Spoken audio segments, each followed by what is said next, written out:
So for the third theme in my class, we talked about management and communication and the importance of communicating honestly and openly. So how is your partnership managed? I would say it's not even really managed. We're just, I mean, he has a business and that is very serious and they have all the things that that entails, but we are a very casual nonprofit.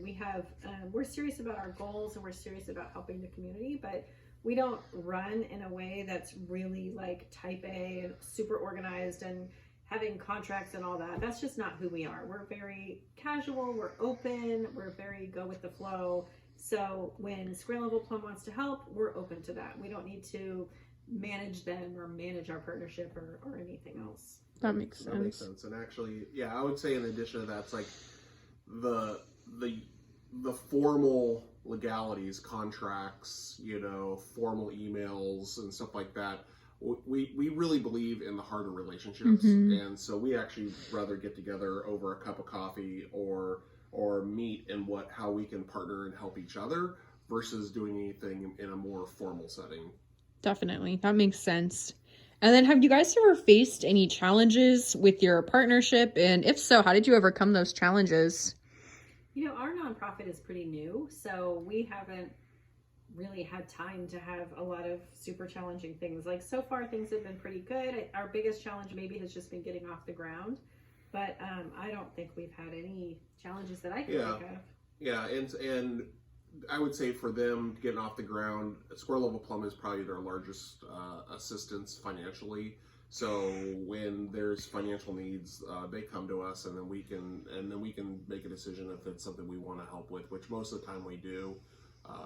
And they do have other donors and so forth. They're not solely responsible on Square Level Plum, but that helps.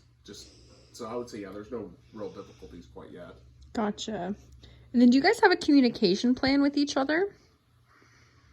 No, we're really chill. We email, we talk when we need to, we get together like he said over coffee, but it's just not that structured. Definitely. Greg, do you concur with this? Yes, I would say the biggest thing is we just want to know how we can help them. So we need to know when their events are, when they're planning on things, and once we have that information, we can just use that as needed. So. Absolutely. And then lastly, how do you communicate with your other partners? How do you guys communicate with the community, with the volunteers? What sort of tools do you guys use for that? We email, we have our website, we put signs out in the park sometimes. So whatever works, we're willing to do whatever we need to.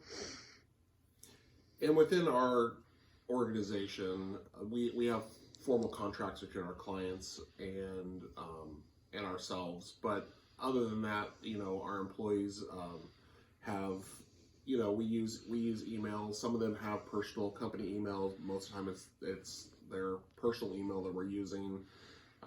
But yeah, it's how we're basically a word of mouth contractor. We don't have to do any form of advertising. So in that sake, it's just beneficial to just do great at what we do. Gotcha. And that makes sense. And I think earlier too, you guys were also both mentioning that you primarily reach out to volunteers through emails. So you reach out to your employees because they volunteer quite frequently. You have your own volunteer base, Valerie. And so it seems like email seems to be like a pretty common media channel for both of you guys. Yeah.